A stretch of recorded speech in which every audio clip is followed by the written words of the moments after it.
So in this video, we're going to talk about combining like terms. And this is the first of a bunch of videos on combining like terms.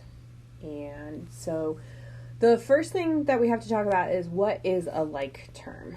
So terms are parts of expressions. Oops, don't know what happened there. That have numbers and variables multiplied or divided. So here's some examples of some terms. So maybe something like 3x or 5xy or negative 2y. Even just a number by itself, negative 7. So all of these are terms. And so for terms to be alike, so like terms means that the variable parts of the terms are exactly the same. So two terms are like terms if the variable parts of the terms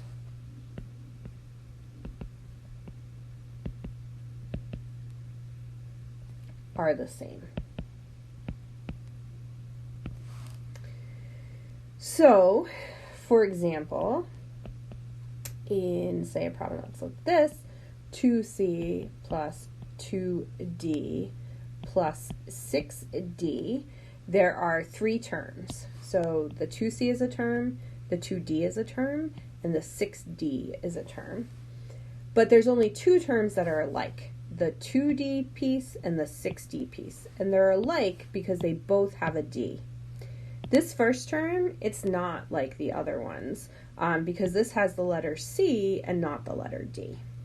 And so what we can do is we can add these together. It's kind of like saying I have, if you think of the D as, say, dogs, it's like saying I have 2 dogs and then I have another 6 dogs come over to my house. So altogether I have 8 dogs.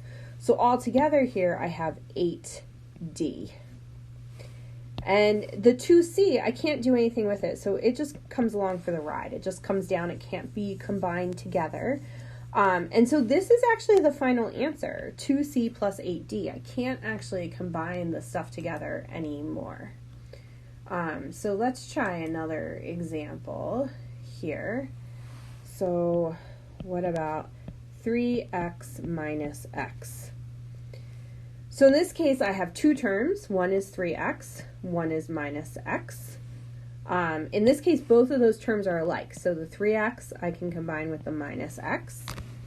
The thing you want to remember is that when you have a minus x, it's really like saying you have a minus 1 there. So it's 3x's and then minus 1x.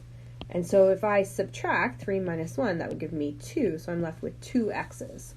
So you know, if x's represented, say, apples, we'd be saying I have 3 apples, and then I took away 1 apple. So I'm only left with 2 apples. And I'll do one more here. So maybe I have something like, say, 3a, we'll use a since I just talked about apples, plus 2b minus 6a plus 7b. So this problem has 4 terms. So the first term, the 3a, the second term, the 2b, the next term, the minus 6a, the last term, the 7b. So the a terms, the 3a and the minus 6a, those can go together. So if you take 3 minus 6, we would end up with negative 3a. Put my equal sign here. And then the 2b and the 7b can go together. And so 2 plus 7 is 9b. So I have the negative 3a plus 9b. And these two cannot be combined together because negative 3a is different than the b's. So you can only combine together like terms. So that is your final answer, negative 3a plus 9b.